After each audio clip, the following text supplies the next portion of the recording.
പിതാവിന്റെയും പുത്രന്റെയും പരിശുദ്ധാത്മാവിന്റെയും നാമത്തിൽ ആന്റണി മാമോദീസ മുക്കപ്പെടുന്നു.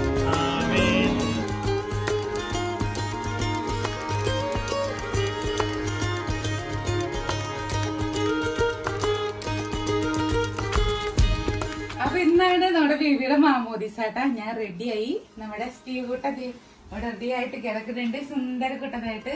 അപ്പൊ ഇനി ഈ സംഭവങ്ങളൊക്കെ നമ്മള് തിരിയും അതേപോലെ കിരീടൊക്കെ പള്ളിക്ക് കൊണ്ടുപോകും. അത് കഴിഞ്ഞിട്ട് അവിടെ ചെന്നിട്ട് ഇടുള്ളൂ കേട്ടാ. ഇതാണ് എന്റെ സാരി. പക്ഷെ ഇതില് വീടിനുള്ളിൽ നിന്നിട്ട് ഇപ്പൊ വീഡിയോ എടുക്കണം. അപ്പൊ അതുകൊണ്ട് കറക്റ്റ് കളർ കിട്ടുമെന്ന് അറിയില്ല. ഇഷ്ടപ്പെട്ടിട്ടുണ്ടെങ്കിൽ കമന്റ് ചെയ്യണേ. ഇഷ്ടപ്പെട്ടിട്ടില്ലെങ്കിൽ